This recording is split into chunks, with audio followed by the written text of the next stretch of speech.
আশা ছেড়ে দিয়েছেন, ব্যর্থ হয়েছেন, আজ এমনই একটি দোয়ার কথা বলবো।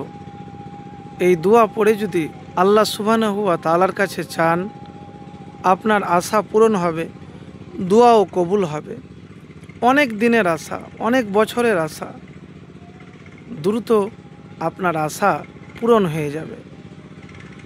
প্রিয় ভাই, কখনো আল্লাহর উপর থেকে আশা হারানো উচিত নয়। আল্লাহর রহমত থেকে কখনো নিরাশ হবেন না, তিনি সব কিছু ঠিক করে দেবেন ইনশাআল্লাহ। এই কথাগুলো ইসলামিক বিশ্বাস থেকে অনুপ্রাণিত এবং এর মূল বার্তা হলো বিপদের সময়েও আল্লাহর প্রতি ভরসা রাখা, তার কাছে সাহায্য চাওয়া, দোয়া করা।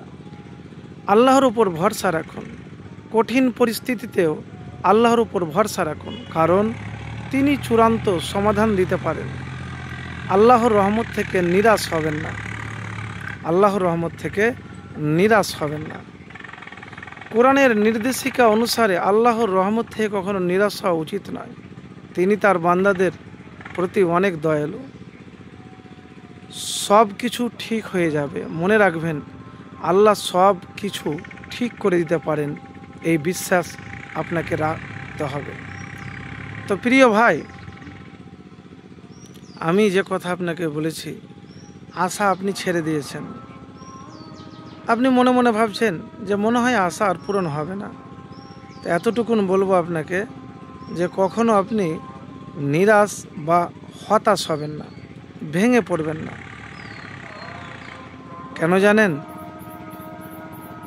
হাল ছেড়ে দিলেন মানে হেরে গেলেন। আপনি কখনো আল্লাহর ওপর থেকে ভরসা হারাবেন না। কারণ হলো যে মনের উদ্দেশ্য কখন পূরণ আল্লাহ করে দিবেন আপনি কল্পনা করতে পারবেন না। এবার কিভাবে মনের আশা পূরণ হবে? কিভাবে মনের আশা পূরণ হবে? আপনি একটি ইসমে আজম পাঠ করবেন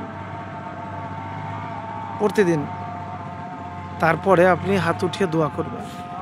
কোন ইসমে আজম? আমি একটি ইসমে আজমের কথা বলছি। আল্লাহুম্মা ইন্নী আসআলুকা বিআন্নী আশহাদু আন্নাকা আনতাল্লাহু লা ইলাহা ইল্লা আনতাল আহাদুস সামাদুল্লাযী লাম ইয়ালিদ ওয়া লাম ইউলাদ ওয়া লাম ইয়াকুল লাহু কুফুওয়ান আহাদ। এই ইসমে আজমটি পড়বেন।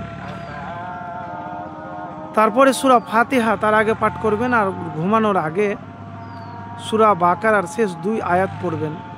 গভীর রাতে তাহাজ্জুদ নামাজ আদায় করে দোয়া করবেন। আর চলতে ফিরতে হাসবুনাল্লাহু ওয়া নি'মাল ওয়াকিল বেশি করে পাঠ করবেন। হাসবুনাল্লাহু ওয়া নি'মাল ওয়াকিল পাঠ করবেন। শেষ কথা এতটুকুন আপনাকে বলবো আমি যে জীবনে যাই হোক না কেন, যতই কষ্ট থাকুক না কেন, সময় যত খারাপ চলুক, হাসবুনাল্লাহু ওয়া নি'মাল ওয়াকিল চলতে ফিরতে সবসময় পাঠ করবেন।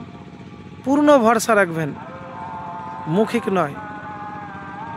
একবারই আমল করে দেখুন, ইনশাআল্লাহ দেখবেন অনেক দিনের পুরনো, অনেক বছরের পুরনো আশাও পূরণ হয়ে যাবে।